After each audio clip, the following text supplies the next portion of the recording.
आज हमारी चर्चा का विषय है अरस्तु द्वारा किया गया संविधानों का वर्गीकरण। आप जानते हैं कि राज्य की तरह ही संविधान भी राजनीति विज्ञान जैसे विषय का प्रमुख प्रतिपाद्य विषय है। यानी राज्य के साथ साथ संविधान और संवैधानिक प्रणालियों का अध्ययन भी राजनीति विज्ञान में किया जाता है। अब जब अरस्तु को राजनीति विज्ञान का जनक माना जाता है तो बहुत स्वाभाविक है कि उसने भी संविधान जैसे विषय पर बहुत व्यवस्थित ढंग से चर्चा की है। और ये चर्चा उसकी पुस्तक पॉलिटिक्स के तीसरे और चौथे भाग में की गई है। अरस्तु ने जिस राज्य में विश्वास व्यक्त किया उस राज्य की खासियत थी कि वो कानून के शासन पर आधारित था। कानून के शासन को सर्वोत्तम शासन के रूप में अरस्तु के द्वारा पेश किया गया और ये प्रतिपादित किया गया कि अच्छे कानूनों का निर्माण एक राजनेता का सबसे बड़ा दायित्व है। आज हम देखते हैं कि राजनीति में बहुत बार ऐसे लोग चले जाते हैं जिनको किसी और क्षेत्र में कोई जगह नहीं मिलती और ये तक कहा जाने लगा है कि politics is the last resort of scoundrels. राजनीति बदमाशों और गुंडों का अंतिम आश्रय स्थल है, ऐसा आज माना जाता है। लेकिन अरस्तु के समय में स्वयं अरस्तु के द्वारा भी राजनीति को बहुत नोबल प्रोफेशन माना जाता था और ये माना जाता था कि एक राजनेता का दायित्व समाज के प्रति सबसे गंभीर है और वो ये है कि वो समाज को सुव्यवस्थित ढंग से चलाने के लिए, राज्य की व्यवस्था करने के लिए अच्छे कानूनों का निर्माण करे। और जो राजवेत्ता हैं, जो राजनीति संबंधी विषय का अध्ययन और अध्यापन करते हैं, उनका ये दायित्व बनता है कि वो राजनेताओं को अच्छे कानूनों को बनाने के लिए प्रेरित करें और उनका मार्गदर्शन करें। तो राजनीति और राजनेताओं के विषय में अरस्तु की धारणा आज की धारणा से नितांत भिन्न थी और यही वजह है कि उसने बहुत व्यवस्थित ढंग से इन सभी विषयों पर विचार किया है कि कानून कैसे समाज में व्यवस्था स्थापित करता है, कानून विहीन व्यक्ति कितना निकृष्ट प्राणी होता है, यह अरस्तु ने कहा। और वही मनुष्य जब कानून से सुसज्जित हो जाता है, जब मनुष्य कानून के अनुसार आचरण करने लगता है तो वो बहुत सभ्य प्राणी बन जाता है। तो राज्य का शासन कानून के माध्यम से होना चाहिए और अच्छे कानूनों का निर्माण राजनेताओं का महत्वपूर्ण कर्तव्य है। राजविदों का कर्तव्य राजनेताओं को उस दिशा की तरफ प्रेरित करना है जिससे वो अच्छे कानूनों के निर्माण में संलग्न हो सके। जहां तक संविधान की बात है, संविधान आमतौर पर ऐसे प्रलेख को कहा जाता है जिसमें किसी देश के आधारभूत कानूनों का संग्रह होता है और इन कानूनों के आधार पर ही बाद में व्यवस्थापिका सभाओं के द्वारा या कार्यपालिका के द्वारा आदेश जारी करके नए कानून, नियम और उपनियम बनाए जाते हैं। ये संविधान ही होता है जिसके माध्यम से ये तय किया जाता है कि शासन की सत्ता किसके हाथ में होगी, उसका केंद्र क्या होगा, एक स्थान पर केंद्रित होगी या वो विभाजित होगी कई सत्ताओं के मध्य। ये सारी बातें संविधान के माध्यम से ही तय की जाती हैं। और सबसे बड़ी बात, एक राज्य का लक्ष्य क्या होगा, किस तरफ राज्य को आगे बढ़ाना है, नागरिक किस दिशा में विकास को प्राप्त करेंगे, इस बात का निर्धारण भी उस देश के संविधान के द्वारा किया जाता है। जैसे आप अपने संविधान को अगर देखें तो हमारे देश का जो उद्देश्य है, हमारी सरकारों का जो लक्ष्य है, वो संविधान की प्रस्तावना के माध्यम से निर्धारित किया गया है। तो इसी तरीके से हर संविधान, हर देश का संविधान उन लक्ष्यों को, उन आदर्शों को तय करता है जिसके आधार पर उस देश की सरकार का संचालन किया जाता है, नागरिकों को प्रगति के पथ पर अग्रसर किया जाता है। और इतना ही नहीं, संविधान ही एक राज्य में रहने वाले व्यक्तियों और राज्य के आपसी संबंधों को तय करता है। कहां पर राज्य की सीमा है और कहां व्यक्ति के अधिकारों की सीमा है, इस बात का निर्धारण संविधान के आधार पर ही किया जाता है। जैसे हमारे संविधान में जो मौलिक अधिकारों की व्यवस्था की गई है, वहां पर नागरिकों का अधिकार, उसके अधिकार की एक सीमा तय कर दी गई है कि इन 6 मौलिक अधिकारों के अलावा नागरिक अन्य किसी अधिकार की डिमांड राज्य से नहीं कर सकते, या अन्य किसी अधिकार का उल्लंघन अगर होता है तो उसके लिए वो कोर्ट नहीं जा सकते। तो राज्य और नागरिक दोनों के संबंधों को कौन निर्धारित करता है? संविधान निर्धारित करता है। और जब कभी भी इन दोनों के संबंधों में कोई टकराव दिखाई देता है तो न्यायपालिका इसी संविधान के आधार पर उस टकराव को, उस संघर्ष को दूर करने का प्रयास करती है। और हम ये कह सकते हैं कि एक देश का संविधान वास्तव में उस राज्य के लिए जीवन पद्धति का निर्धारण करता है। उस देश के नागरिक कैसा जीवन जिएंगे, इस बात का निर्धारण उस देश का संविधान करता है। और आप देख सकते हैं कि चाइना के लोगों का जो जीवन है, उनकी जो जीवन शैली है, उनके जीवन में स्वतंत्रता का जो महत्व है या स्वतंत्रता को प्रतिबंधित किए जाने की जो व्यवस्था है, वो वहां का संविधान निर्धारित करता है। जबकि हमारे देश में हम लोग, भारतीय लोग, जिस अधिकार का उपभोग करते हैं, जिन अधिकारों और स्वतंत्रताओं का उपभोग करते हैं, वो अधिकार भी हमें संविधान के द्वारा प्रदान किए जाते हैं। हम अगर ज्यादा लिबरल हैं तो इसकी वजह यह है कि हमारा संविधान हमारे राज्य को भी और हमारे नागरिकों को भी ज्यादा लिबर्टी प्रदान करता है। और चाइना में लोग ज्यादा स्वतंत्र नहीं है, इसका मतलब है कि वहां का संविधान अनुशासन पर ज्यादा जोर देता है बजाय लोगों की स्वतंत्रता की। तो एक राष्ट्र और राष्ट्र के लोग किस जीवन शैली को अपनाएंगे, किस रास्ते पर चलेंगे, इस बात का निर्धारण भी उस देश के संविधान के द्वारा ही कर दिया जाता है। और ये संविधान राज्य और व्यक्ति दोनों के लिए जरूरी होता है, क्योंकि संवैधानिक नियमों के आधार पर ही राज्य और व्यक्ति दोनों का भविष्य तय होता है। लोकतांत्रिक युग में हम ये देखते हैं कि संविधान एक और भूमिका निभाता है, और वो भूमिका है शासन को मर्यादित रखने की। अगर सत्ता पर नियंत्रण न हो, शासकों पर नियंत्रण न हो, तो उनके निरंकुश बनने की संभावना बहुत ज्यादा हो जाती है। कहा भी जाता है कि सत्ता भ्रष्ट करती है और पूर्ण सत्ता पूर्णतः भ्रष्ट करती है।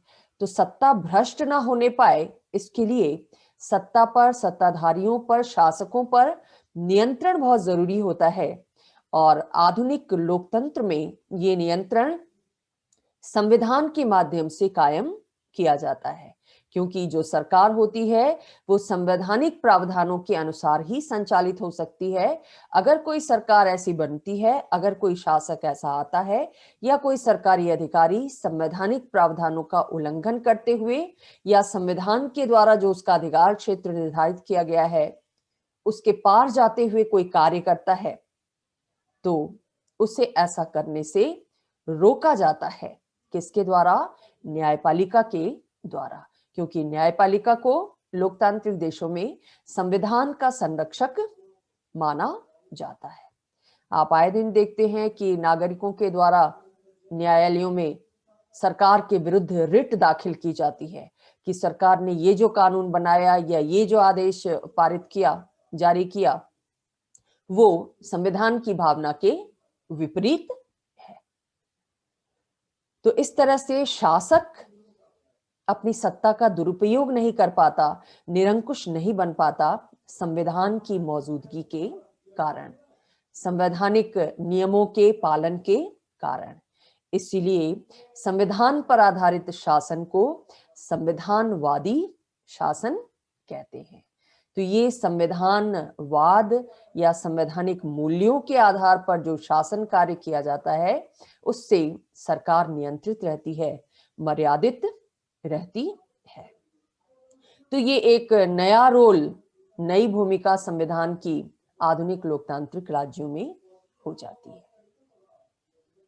जहां तक अरस्तु की बात है, संविधान पर चर्चा करते हुए अरस्तु ने संविधान को परिभाषित किया कि संविधान वास्तव में एक राज्य के अंदर पदों का संगठन है, जिन पदों के वितरण की विधि निश्चित की जाती है, संप्रभुता को निश्चित किया जाता है तथा राज्य के उद्देश्यों को निर्धारित किया जाता है। राजकीय कार्यों के संचालन के लिए विभिन्न पदाधिकारियों की जरूरत होती है, ये तो आप जानते हैं।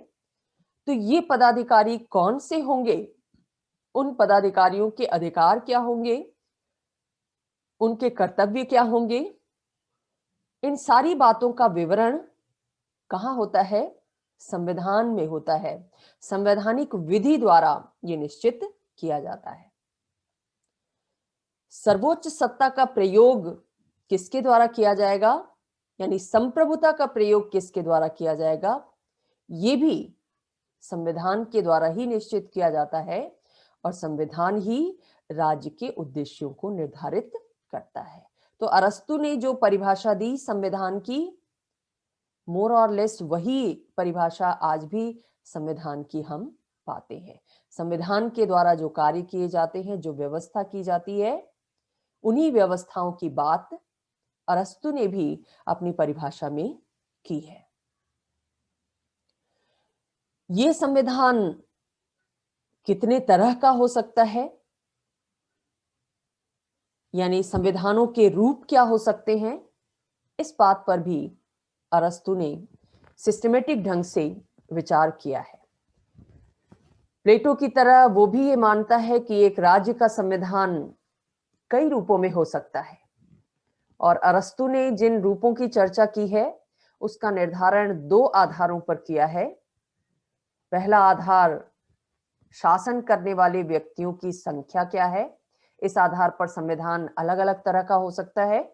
और दूसरा, जो लोग शासन कर रहे हैं उनके शासन का उद्देश्य क्या है, इस आधार पर भी संविधान के अलग अलग रूप देखने को मिलते हैं।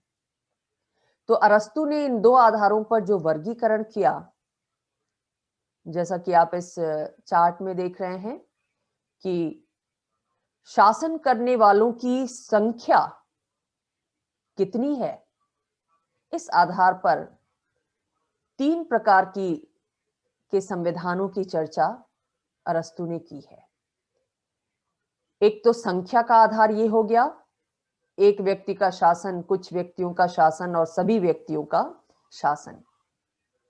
अगर शासन की सत्ता का प्रयोग एक व्यक्ति के द्वारा किया जाता है या कई बार कुछ लोगों के द्वारा शासन कार्य किया जाता है और कई बार बहुतों के द्वारा या समाज के सभी लोगों के द्वारा शासन कार्य किया जाता है, तो इनकी संख्या के आधार पर संविधान अलग अलग ढंग का हो सकता है। दूसरा जो उसने आधार चुना कि सर्वोच्च सत्ता का प्रयोग जिन लोगों के द्वारा किया जा रहा है उनका उद्देश्य क्या है, और इस उद्देश्य के आधार पर उसने संविधान के दो अलग रूपों की चर्चा की। एक को उसने कहा स्वाभाविक संविधान और दूसरे को कहा विकृत या बिगड़ा हुआ संविधान। तो एक व्यक्ति का शासन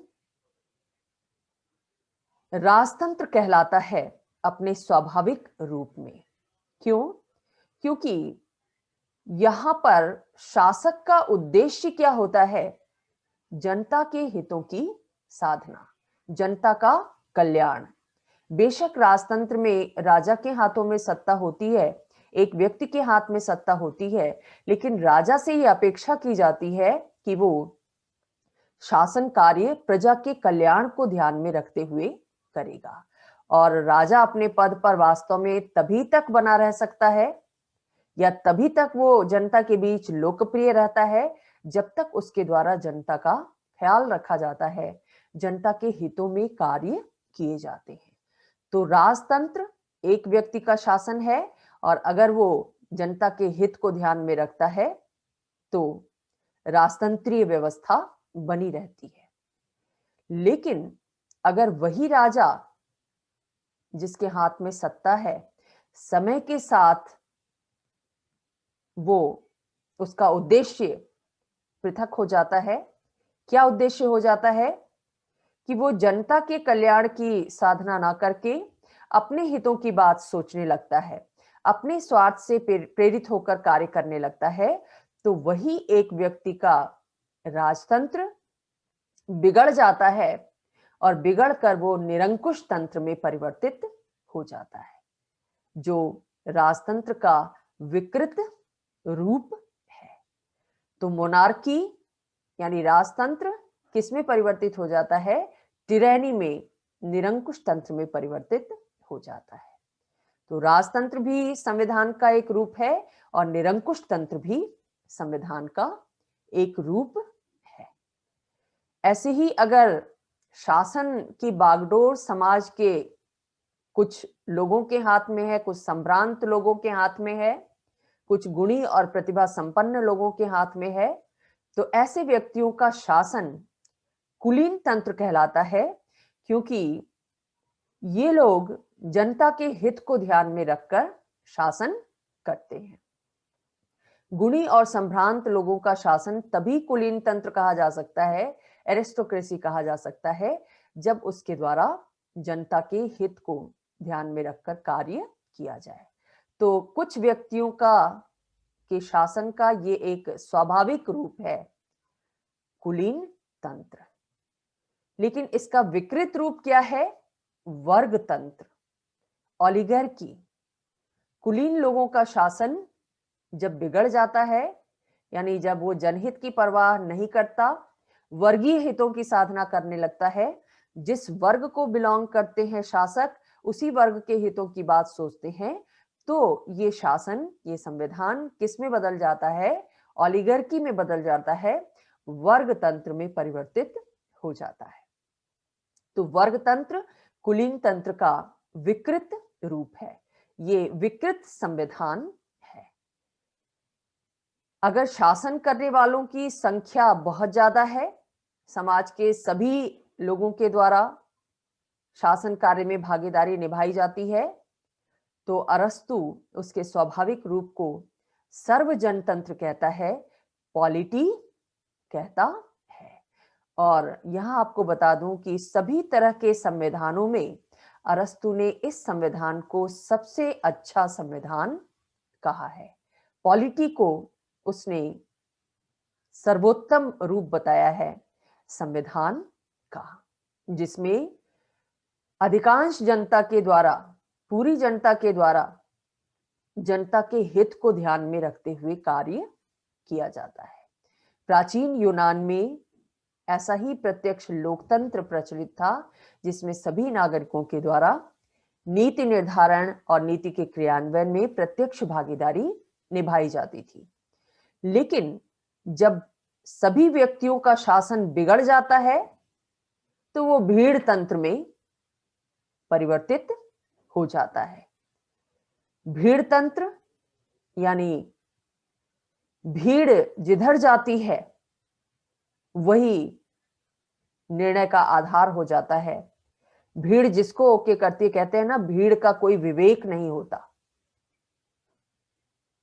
भीड़ आगे आगे चलते जिन लोगों को देखती है, उनके पीछे हो लेती है बिना कुछ सोचे विचारे। तो जब कई बार ऐसा होता है कि भीड़ के द्वारा जो निर्णय लिए जाते हैं या समाज के बहुत से व्यक्तियों के द्वारा जो निर्णय लिए जाते हैं, वो बहुत व्यवस्थित निर्णय नहीं होते, दूरदर्शितापूर्ण निर्णय नहीं होते। हालांकि वो बहुत से व्यक्तियों के निर्णय होते हैं। तो इससे भी समाज में अव्यवस्था और अराजकता की स्थिति उत्पन्न हो जाती है। इसलिए अरस्तु ने इसको भीड़ तंत्र की संज्ञा दी है। अरस्तु ने इसको डेमोक्रेसी कहा है, भीड़ तंत्र को। तो इस तरह से संविधान के 3 स्वाभाविक रूप बताए अरस्तु ने और 3 उसके विकृत रूप बताए, और इनका आधार 2 है, एक तो संख्या का आधार और दूसरे उद्देश्य का आधार।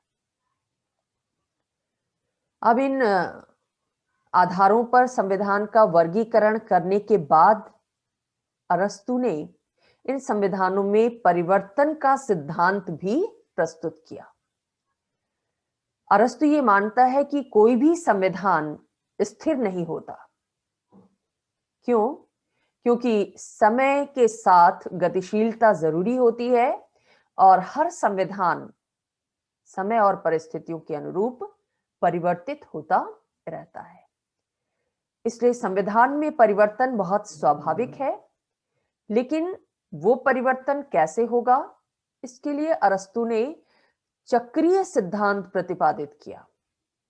अरस्तु क्या कहता है कि संविधानों में जो परिवर्तन होता है, एक संविधान के स्थान पर दूसरा संविधान आता है, तो उसमें ये परिवर्तन चक्रवत होता है।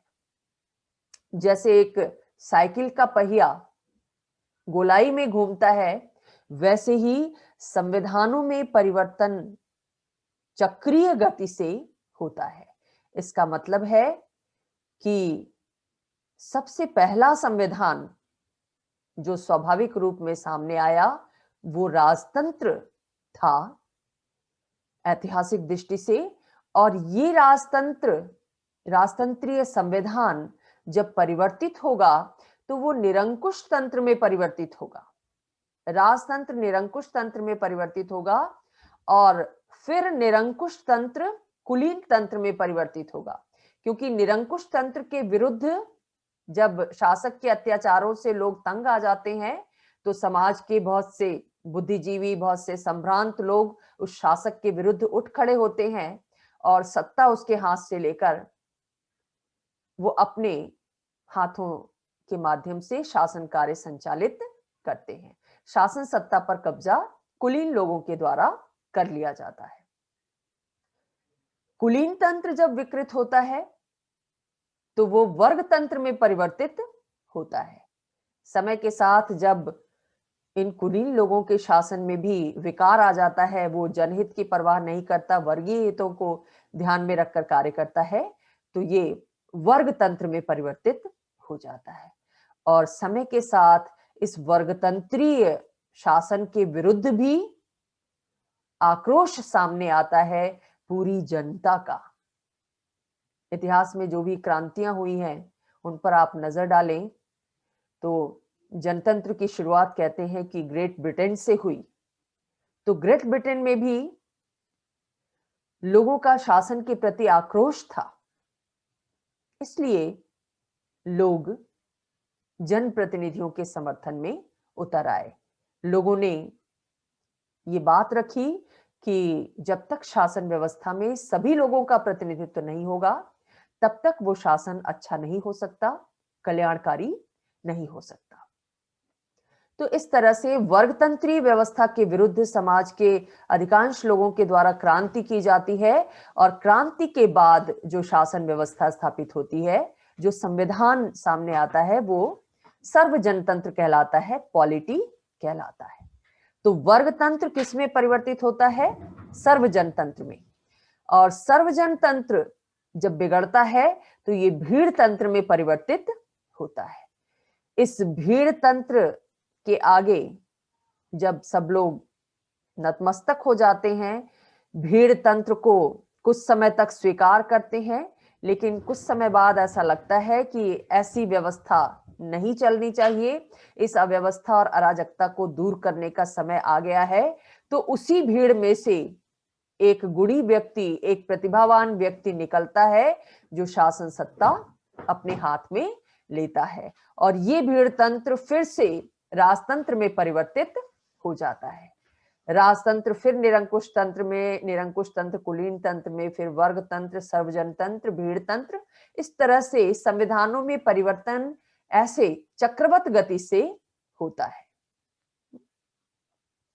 तो ये चक्रीय सिद्धांत प्रस्तुत किया गया अरस्तु के द्वारा संविधानों का वर्गीकरण करते समय, कि संविधान का गतिशील होना बहुत स्वाभाविक है, लेकिन उसकी ये गतिशीलता चक्रीय सिद्धांत के आधार पर होती है, जिगजैग नहीं होती, बल्कि उसका एक निश्चित क्रम होता है और वो क्रम चक्रवत चलता रहता है।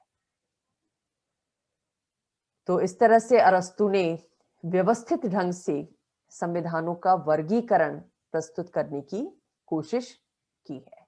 हालांकि आधुनिक युग में बहुत से आलोचकों के द्वारा अरस्तु के इस वर्गीकरण की आलोचना की जाती है। क्या आलोचना की जाती है? सबसे पहले तो ये कहा जाता है कि अरस्तु ने जिसे संविधान का वर्गीकरण कहा है, वो वास्तव में संविधान का वर्गीकरण नहीं है, बल्कि शासन का वर्गीकरण है, शासन व्यवस्था का वर्गीकरण है। आज हम ये मानते हैं कि शासन एक अलग चीज है, सरकार एक अलग चीज है और संविधान दूसरी चीज है। संविधान के आधार पर सरकार का गठन होता है, लेकिन संविधान और सरकार दोनों एक ही चीज नहीं है। अरस्तु ने क्या किया कि उसने राज्य, संविधान और शासन, इन तीनों को एक दूसरे का पर्यायवाची बना दिया। और यही वजह है कि शासन व्यवस्था का वर्गीकरण करके वो कहता है कि ये संविधान का वर्गीकरण है। तो आज उसके इस वर्गीकरण को इस आधार पर रिजेक्ट किया जाता है, नहीं माना जाता है आलोचकों के द्वारा कि वो वास्तव में संविधान का वर्गीकरण है ही नहीं, वो शासन व्यवस्था का वर्गीकरण है। दूसरे आलोचक ये कहते हैं कि अरस्तु ने संविधानों का जो वर्गीकरण किया वो कोई मौलिक वर्गीकरण नहीं है। उसके पहले उसके गुरु प्लेटो ने भी बहुत कुछ ऐसा ही वर्गीकरण संविधानों के विषय में प्रस्तुत किया था। तीसरे आलोचक ये कहते हैं कि अरस्तु का ये वर्गीकरण वर्तमान समय में प्रासंगिक नहीं है, क्योंकि अरस्तु ने बहुत सिंपल वे में, बहुत सहज तरीके से संख्या के आधार पर और उद्देश्य के आधार पर 6 प्रकार के संविधानों की बात कह डाली। आज हम ये देखते हैं कि जो संविधान विभिन्न देशों में अपनाए गए हैं, वो संविधान मिश्रित प्रकृति के हैं। यानी बहुत सारे देशों के संविधानों में कई शासन व्यवस्थाओं का मिश्रण देखने को मिलता है। और अगर कोई संविधान लोकतंत्रीय संविधान है, तो उस लोकतंत्रीय संविधान में भी अलग अलग कैटेगरी, अलग अलग श्रेणी देखने को मिलती है। जैसे अमेरिका का संविधान भी लोकतंत्रीय संविधान है और ब्रिटेन का संविधान भी लोकतंत्रीय संविधान है। लेकिन ब्रिटेन में कैसा लोकतंत्र है? संसदीय लोकतंत्र है। और अमेरिका में कैसा लोकतंत्र है? अध्यक्षात्मक लोकतंत्र है। तो आज लोकतंत्रीय संविधानों के भी कई सारे रूप देखने को मिलते हैं, जैसे संसदीय, अध्यक्षात्मक, एकात्मक, संघात्मक, प्रक्रियात्मक लोकतंत्र, विमर्शात्मक लोकतंत्र, सहभागी लोकतंत्र। इन सारे मिश्रित रूपों को अरस्तु ने नजरअंदाज कर दिया, या उसकी दृष्टि शायद वहां तक नहीं पहुंच पाई। तो संविधान में, आधुनिक संविधान में जो जटिलता, जो मिश्रित प्रकृति देखने को मिलती है, वो अरस्तु के वर्गीकरण में नहीं है। इसीलिए उसे आज के युग के अनुरूप नहीं माना जाता। इसके साथ साथ आलोचक ये भी कहते हैं कि अरस्तु ने जो वर्गीकरण प्रस्तुत किया, उसमें डेमोक्रेसी को, यानी प्रजातंत्र को, उसने भीड़ तंत्र की संज्ञा दी और उसे शासन का निकृष्ट रूप बताया, संविधान का निकृष्ट रूप बताया, विकृत रूप बताया। लेकिन आज हम क्या मानते हैं डेमोक्रेसी को शासन का आदर्श रूप मानते हैं। हालांकि डेमोक्रेसी में भी बहुत सारे अवगुण हो सकते हैं। जब आप प्रजातंत्र की धारणा को पढ़ते हैं तो बहुत सारे गुण और अवगुणों की बात करते हैं, लेकिन तमाम अवगुणों के होने के बावजूद हकीकत क्या है कि अब तक जनतंत्र से अच्छी शासन व्यवस्था का आविष्कार नहीं किया जा सका है। तमाम कमियों के होने के बावजूद जनतंत्रीय शासन को आदर्श शासन माना जाता है। तो ये बात भी आलोचकों को स्वीकार्य नहीं है कि जो जनतंत्र आज पूज्य माना जाता है, आदर्श माना जाता है, अरस्तु ने उसको भीड़ तंत्र की संज्ञा देकर उसे शासन के विकृत स्वरूप के रूप में प्रस्तुत किया।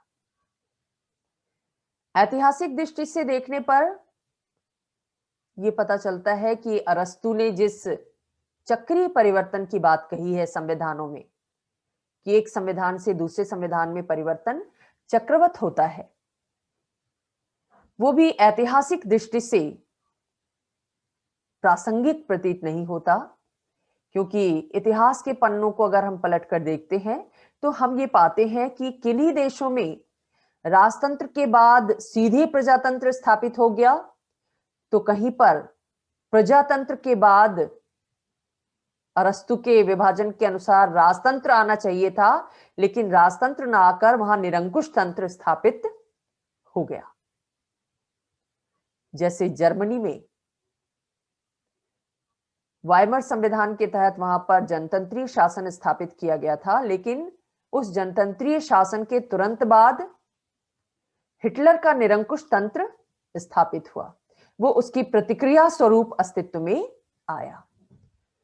तो इन परिवर्तनों से, इन ऐतिहासिक घटनाओं से यह पता चलता है कि शासन व्यवस्था में या संविधान में परिवर्तन का कोई सुनिश्चित मार्ग या सिद्धांत प्रस्तुत नहीं किया जा सकता कि राजतंत्र निरंकुश तंत्र में ही परिवर्तित होगा या निरंकुश तंत्र कुलीन तंत्र में ही परिवर्तित होगा, ऐसा नहीं कहा जा सकता।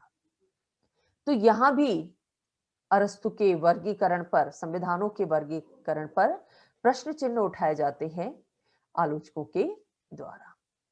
लेकिन इन सारी आलोचनाओं के बावजूद अरस्तु के इस वर्गीकरण का महत्व इस दृष्टि से है कि उसने उस युग में, जब राज्य और राजनीति जैसे विषय पर व्यवस्थित चर्चा नहीं होती थी, उसने व्यवस्थित ढंग से संख्या और उद्देश्य के आधार पर संविधानों का वर्गीकरण किया।